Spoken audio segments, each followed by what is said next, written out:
Norma baharu solat berjemaah. Hari Jumaat. Jam menunjukkan pukul 12.30 tengah hari. Setelah sekian lama tidak dapat menunaikan solat Jumaat disebabkan arahan kerajaan berkaitan penularan wabak COVID-19.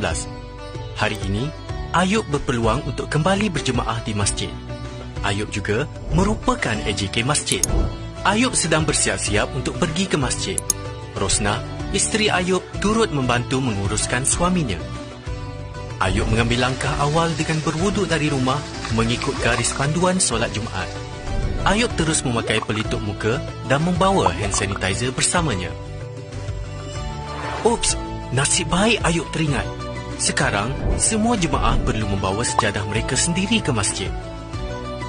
Ayub memberitahu, Tok Ayah tidak boleh menyertai solat Jumaat kerana mengikut garis panduan yang dikeluarkan oleh Majlis Agama Islam, iaitu jemaah yang mengidap penyakit kronik, warga emas seperti Tok Ayah, tidak dibenarkan hadir berjemaah. Pada masa yang sama, Arif, anak Ayub muncul dari pintu untuk mengikut bersama Ayub ke masjid.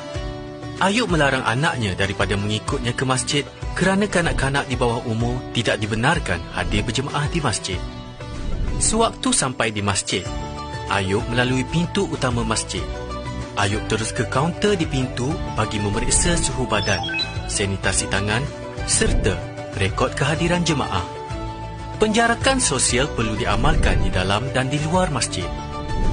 Walaupun Ayub merupakan AJK masjid, Ayub juga perlu menunjukkan kad pengenalan kepada petugas sebelum masuk ke dalam masjid. Petugas masjid telah menyelaras kedudukan makmum di dalam saf dengan jarak 1 meter antara satu sama lain. Mereka semua dimestikan memakai pelitup muka. Ayub memerhatikan masjid hanya menggunakan kipas angin dan semua tingkap dibuka bagi tujuan pengudaraan. Petugas masjid memaklumkan kepada Ayub hanya solat sunat tahiyatul masjid sahaja dibenarkan, manakala solat sunat yang lain tidak dibenarkan. Khutbah yang disampaikan oleh khatib bertugas pada hari ini juga ringkas dan solat Jumaat dapat ditunaikan dalam masa yang singkat. Ayub tidak bersalaman atau bersentuhan selepas habis solat Jumaat. Selepas selesai solat Jumaat, Ayub keluar dari masjid dengan tertib dan mengekalkan jarak 1 meter dengan jemaah yang lain. Ayub bersyukur kerana dapat menunaikan solat Jumaat dalam keadaan yang selamat. Pengurusan masjid perlu mengambil langkah-langkah pencegahan berikut. Pintu masjid dibuka hanya 1 jam sebelum azan dan ditutup selepas selesai doa dibacakan. Tidak membenarkan warga emas dan kanak-kanak bawah umur mengunjungi masjid sebab mereka adalah golongan berisiko. Memastikan jemaah membawa sejadah mereka sendiri. Menyediakan hand sanitizer di pintu masuk masjid. Melakukan pemantauan suhu badan dan merekod nama jemaah yang hadir. Mengekalkan penjarakan sosial 1 meter. Tidak bersalaman atau bersentuhan. Menghadkan penggunaan tandas mengikut bilangan bilik tandas pada satu-satu masa. Memastikan tiada jemaah berkumpul setelah selesai solat sama ada di dalam atau di luar masjid.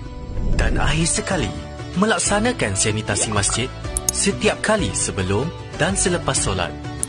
Norma baharu dalam mengunjungi rumah ibadat yang dilalui oleh Ayub bukan sahaja untuk orang Islam. Kawan-kawan Ayub daripada pelbagai agama juga perlu mematuhi perkara yang sama apabila ke rumah ibadat masing-masing.